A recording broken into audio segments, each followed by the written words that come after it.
Hi, and welcome to this special edition of Dustin's Kaleidoscope. I'm Dustin.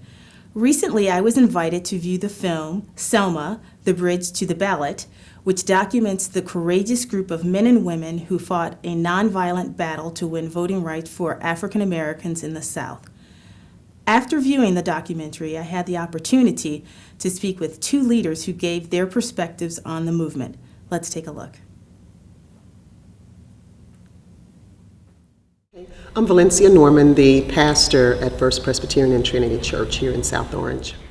I'm Joseph Ford. I'm a husband and a father.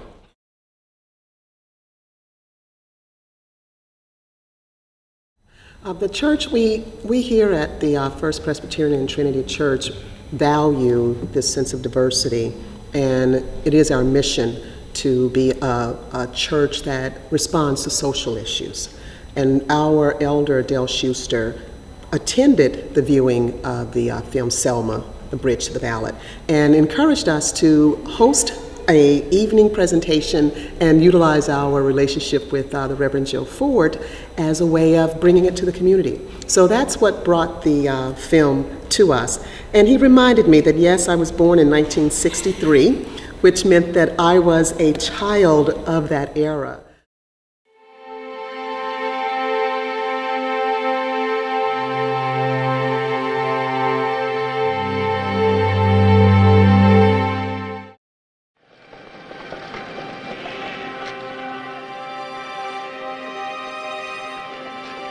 At times, history and fate meet at a single time, in a single place. This march will not continue to shape a turning point in man's unending search for freedom. So it was last week in Selma, Alabama.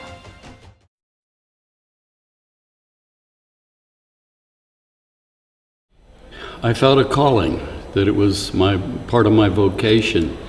At Drew University, when I did my master's degree that Kaylin mentioned, it was the study of nonviolence, specifically of the Southern Christian Leadership Conference that Dr. King and Ralph Abernathy, and others spearheaded. So my academic work complemented the calling that I experienced.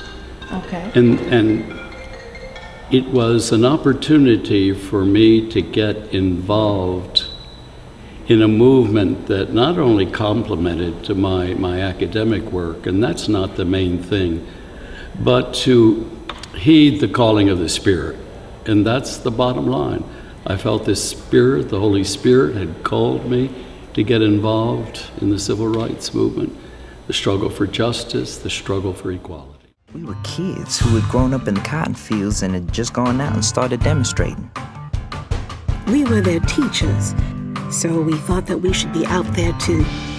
If it is necessary, we are willing and must be willing to go to jail by the thousands in Alabama to get the right to vote. If this was going to take place, the youth in Selma had to do it. There was never a time when we were without fear.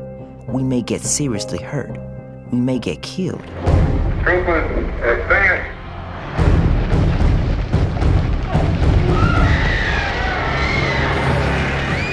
We were 14, 15, 16 years old. We didn't have a clue we were making history.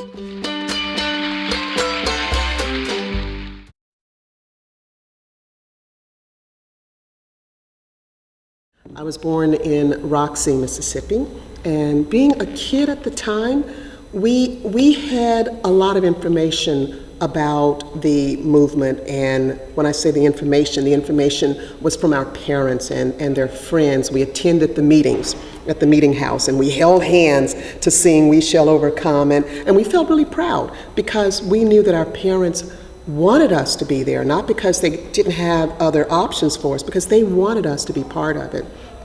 I was also in the Franklin County school system, the first class that was integrated.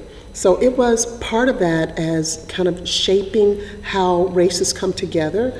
And a very interesting part for me was this sense of how the children came together. And you knew which household talked about each other in different ways because of the way that the children would interact with us and their interest in us and their abilities to want us to be sitting at the table with them or not to sit at the table with them, the after-school activities, if it was okay to be invited to their homes, because that was very important.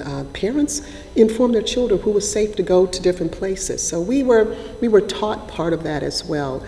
And the signs, the colored only, the whites only, was there, but I grew up in a time when we were challenging it. So we were told, no, you can drink from that fountain, you can go to that side, because it was important for us to know that times had changed and that we could be part of that change.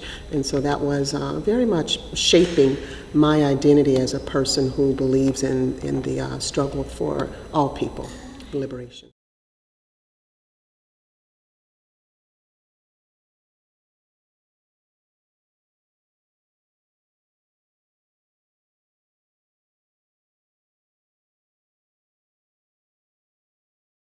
I didn't feel defeated, and I don't think the other protesters and demonstrators felt that way, because we were a part of a movement, and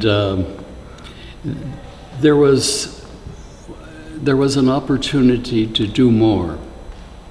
And we knew that this was just a small part of the effort to march to Montgomery, and that if it didn't happen that day, it would happen another day, because the determination was there, the resolve was there on the part of those of us who were committed to the movement. Bernard explained that voter registration was going to be the key to gaining power to make the changes. The voting age was 21, so we couldn't register to vote, obviously. Our part in voter registration was to go door to door canvassing and trying to get people to go down to register. 100 years after the Civil War, most black people in the South are blocked from voting by a powerful combination of unfair laws and rules enforced by violence and intimidation. There were all kinds of things to keep people from voting. If they went down to the courthouse and they had a job somewhere, the man just reported to the boss and they got fired. I asked my mother, had she ever voted? And she told me, don't you never say that out in the street. You don't say nothing like that, because you'll get in trouble.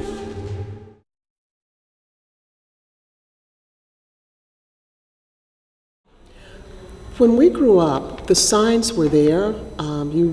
You're kind of talking about at that point, I was probably 1969, 1970. So the signs really shouldn't have been there. And we knew that, and we knew it. And so we were encouraged not to respect those signs, that we could go and drink from whichever fountain we wanted to, we could go to any bathroom that we wanted to, we can go sit at any restaurant that we wanted to. And we were told not to be afraid, that we had the right to be there. And so fear wasn't part of my upbringing. I was proud because, and I had no shame about my color.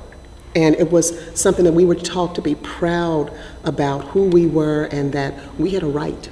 And that was something that they wanted us to know, that we didn't have to be afraid. And that was, I think, because they had been part of making sure that it was safe for us. The Klan riots were still happening.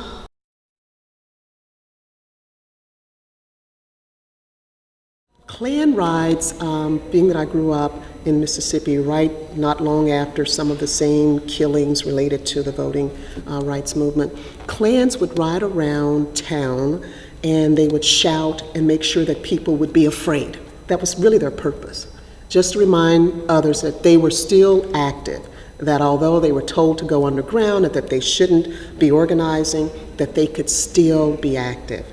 And the funny thing for us was that we thought it was a joke, because we weren't afraid anymore. People were not afraid of the Klans. People were more or less able to have unified in communities where if they heard of something, somebody was right there to say, hey, be aware, this is happening, and would tell us what to do. But we weren't afraid. And that was what, in one way, killed that movement, was when they realized they didn't have any power anymore. The capes had to go into the closet. So that was the biggest part of our lesson, that sense of there should not be fear involved anymore, that we had to be stronger than that.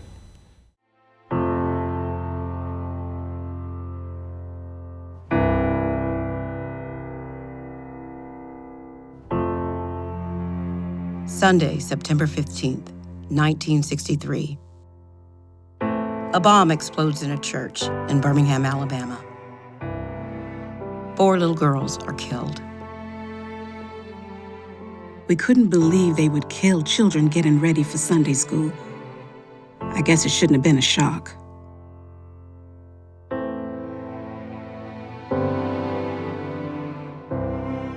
The bomb was planted by the Ku Klux Klan. Earlier that year, young protesters marching from the church had attracted the attention of the nation by braving fire hoses, police dogs, and jail to break the stranglehold of segregation in the city. Now, 4 are dead. The Ku Klux Klan could do anything they want to you. And to know that could happen to you, I was kind of scared. And I think I was kind of angry too. Activists who helped organize the young protesters are devastated. To honor the 4 girls and transform Alabama, they urged Dr. Martin Luther King Jr. to start a voting rights campaign in the state.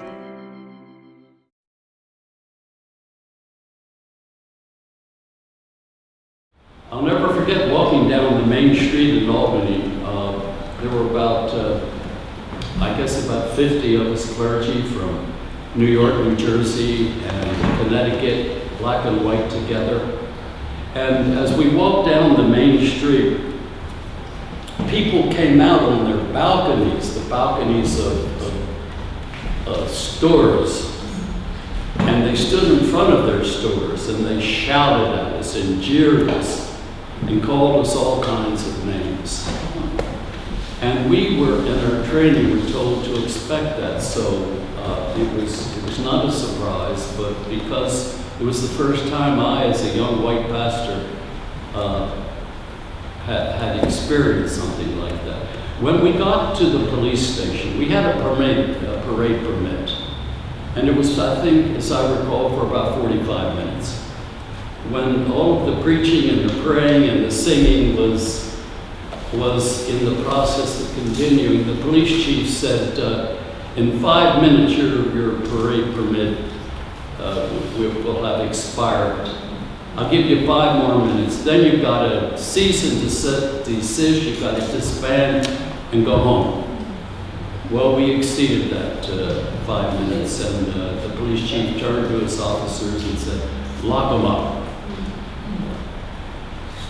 And they came and ushered us into the police station. And when we got into the station and the doors were closed, the chief and his officers stood in front of us.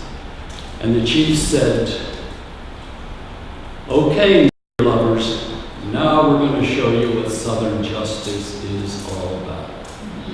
And at that, he pulled out his billy club, which was a signal to the other officers. They pulled their clubs out, and they beat us to a fare-thee-well. We were then ushered into cells, and the very next morning we were beaten up again before we were transferred to the Albany Stockade, a county prison not that far away.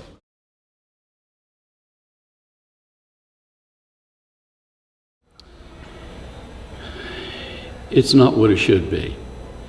There's some African-American pastors and preachers who are involved.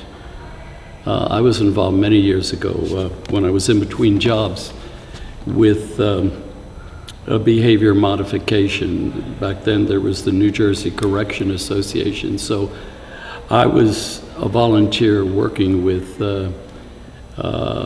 men who were incarcerated in a medium security prison. And this was my first insight into the problems, that how African American males, females too for that matter, but mostly males, were incarcerated way out of proportion to their numbers. And the bottom line was poverty, poor education, lousy housing, unemployment, and all kinds of addictions, drug addiction, alcohol addiction, domestic violence. So, but to answer your question, there is not the movement out there that there should be among pastors and lay people. We should be marching on the streets right now. I really do believe that if Dr. King were alive, he would be leading a march not only to deal with problems connected with women's reproductive rights, but income inequality, and the other major issues, immigration. But I can tell you that having visited the detainees at the Essex County Corrections Center, that they are, for the most part, without support. There's a group called Friends, right, which is providing some assistance, material assistance and counseling assistance, legal assistance. But there isn't the mass movement that we need. We need the churches, we need politicians, we need business leaders, we need leaders from all walks of life, from nonprofit groups like the NAACP, but not only NAACP. We need representation from the Elks, from service clubs to get out there, because we're all involved. We all suffer when injustice is done to one group. We all suffer because we're all a part of God's people. We'll be right back, and we will continue discussing Selma, the bridge to the ballot, on the other side of this message. Once you're hit by a train, this is the size of bag that we'll use to collect what's left of you on the tracks. It was a horrible tragedy that could have been averted if we had just stayed off the tracks. I don't want to have to be the one that has to go tell your parents that you're dead. Make the right choice.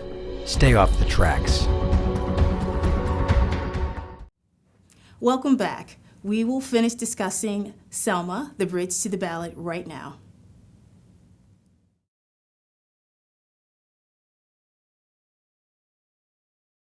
For me, the reason that we should all remain active is because we all have a stake in it.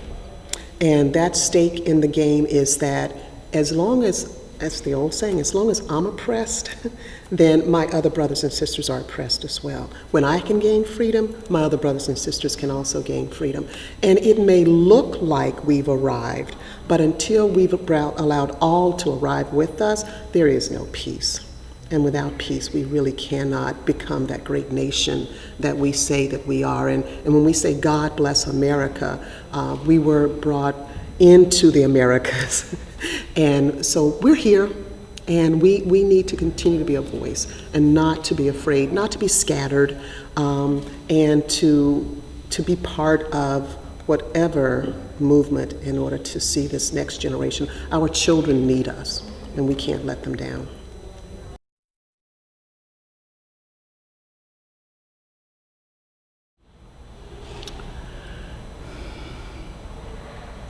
I would say, first of all, where were you when the lights went out? Why aren't you involved? Not that I would get a clear answer or even more than one answer, but I think what we need to do is to point out that it's not an option, that we are obligated to get involved as people of faith, but even for those who are not people of faith, as citizens of this country, that we have a moral and a social obligation as citizens to get involved. And you don't get involved at your risk, because where there is violence, whether it's at Columbia High School or some other high school, it doesn't just happen to minority kids. It happens to all of the kids there. Whites, African Americans, Hispanics can all be victimized by violence. Whether it's because a kid brings a gun in school, don't tell me he's only going to victimize a certain group.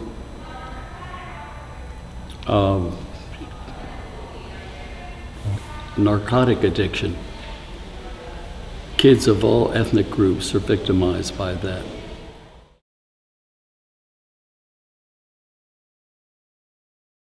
We're all part of the same fabric. The social fabric, the legal fabric, the economic fabric. We're a part of one world, just like we're all affected by pollution. There's not one ethnic group suffers more than another. True. We're all affected by violence in our schools, by unemployment. When African American kids have a higher rate of unemployment than white kids, there's a lack of productivity. Businesses suffer because their productivity goes down. And if people don't have jobs, they can't buy the products that businesses have to sell. So it's a vicious cycle.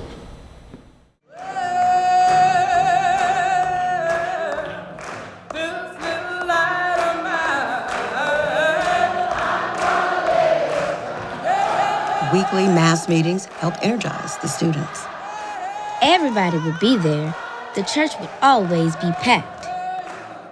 It hit us that we had a voice, you know? We had a voice.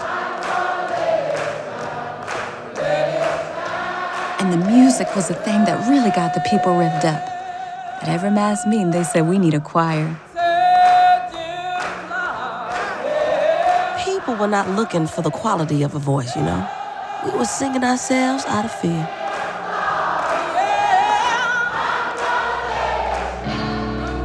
But intimidation and arrests eventually take their toll on the protesters. The signing of a new federal law on July 2nd, 1964, that prohibits segregation in public places, however, gives them hope.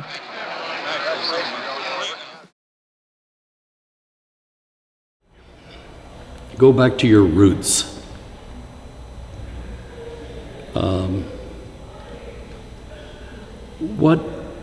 What is it that is important to you? What is your value system?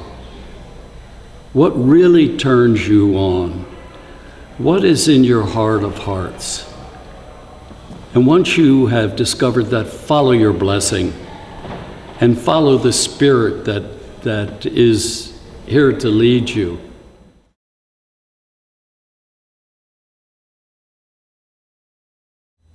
Right now, my role is as a faith leader. So I'm a pastor in a church where we are very much invested in making sure that there is still a voice for those without a voice. And whether that is for immigrants, for gays, lesbians, for women, for people of color, but truly to continue to be a voice in the community. And we do that through our programming. We've associated ourselves with organizations such as First Friends of New York, New Jersey. We continue as our goal to do vigils with them, to sponsor letter writing campaigns with them, to just continue to be a hand for those who need a hand. Mission activities that we still partner with a soup kitchen, and that's a new push. And one of the things that I've wanted to bring is back that fire for pushing forward. It may look like times have changed, but we understand that there's a new movement, and that new movement is still as central as the movement that was part of my day, and I wanted to be a part of it, and so that was why I accepted the call to this congregation in 2013 in order to be part of that new generation of change here in South Orange. I hope you enjoyed this special edition of Dustin's Kaleidoscope and learned from those who actively participated in the civil rights movement and continue to do so. Thanks so much for watching, and I will see you next time. Bye.